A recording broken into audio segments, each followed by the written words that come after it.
যিটো পাঠ নং 9 বীজগণিতীয় ৰাশি এই বীজগণিতীয় ৰাশিৰ পূৰণ আৰু হৰণ বিশেষকৈ ইয়াত লিখিবা যোগ আৰু বিয়োগটো ক্লাছ 7 ত শিকি আহিছিলা হয়নে এতিয়া পূৰণটো কেনেকৈ কৰে আৰু তোমালোকৰ সাধাৰণ সংখ্যাবিলাকৰ তুলনাত এইটো আৰু সহজ কি কি আছে নম্বৰ 1 টো 5x পূৰণ 8 - 8 x cube y হয় না তো দেখিলা নাই দেখিলা কি হ'ব চোৱা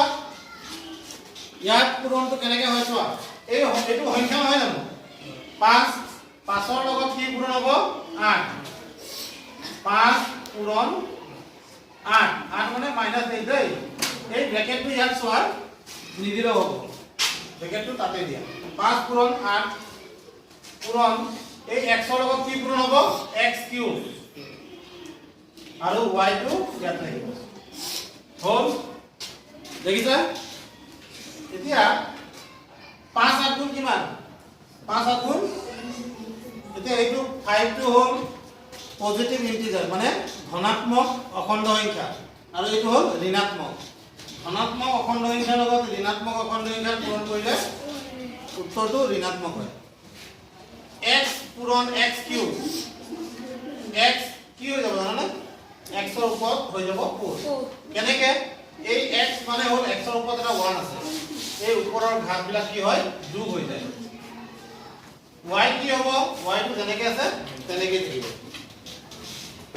ধৰিব পাৰিছা বস্তুটো নেক্সট টু চোৱা 2 নম্বৰটো 2 নম্বৰ দিছে 3 L square m পূৰণ 4 L m square তাৰপিছত দিছে 5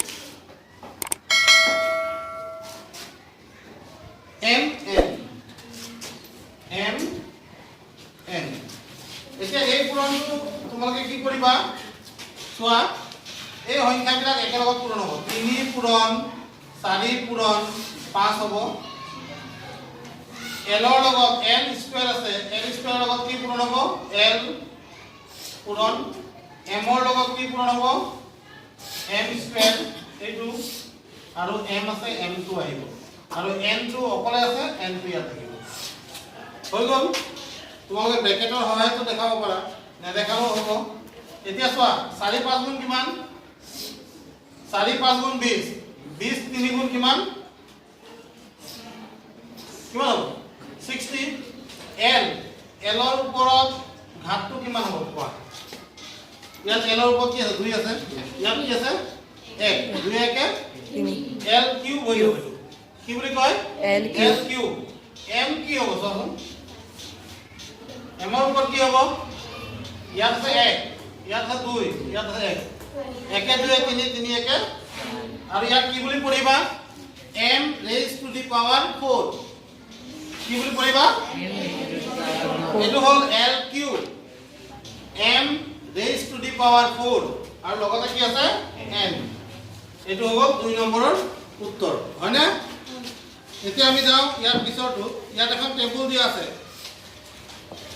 টেবুলটো ফিল আপ কৰিব পাৰিবা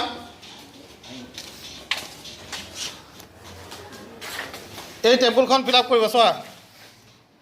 এই টেবুলখন ইয়াত ফিল আপ কৰোঁতে কি কৰিবা তোমালোকে চোৱা তোমালোকৰ কিতাপত ইয়াত আছে 6x পূৰণ 6x ইয়াত কি হৈ যাব 6 6 গুণ 36 x স্কয়াৰ এই ধৰণে তোমালোকে কৰিব লাগিব তোমালোকে এইটো কমপ্লিট কৰিবা